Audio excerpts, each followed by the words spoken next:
One of the big reasons I believe OKC should be the favorite going into this NBA playoffs is because of their defense. I think their defense is absolutely astounding. And one of the things I really, really like is how they make calculated decisions. So here in transition, Denver has the huge opportunity. Transition is a great chance for efficient points.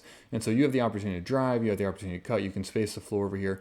But OKC knows that the most efficient shots you're going to get are at the rim. So I really like what Casey Wallace does right here. And he goes to immediately cut off the rim, even though he knows Peyton Watts is a decent shooter.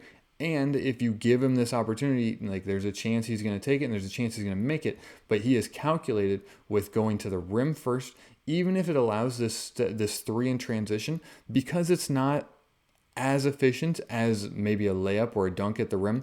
It is a shot that OKC is willing to trade off with and allow that, even though he's going to make that a certain amount of time. I like that calculation from OKC.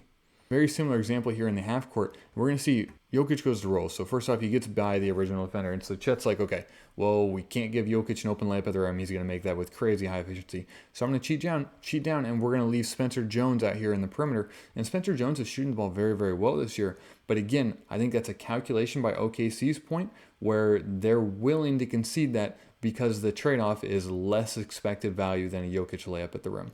Almost identical concept right here, again by Chet. So I think Chet is probably the one that they're, say, you're going to be the weak side defender so that way you can be somewhat of the rim support. And so Chet's the one making these decisions almost always, I would say.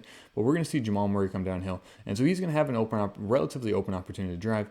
And Chet makes the calculated decision. Am I going to stay here? Am I going to protect the rim? Or am I going to close out here on the perimeter?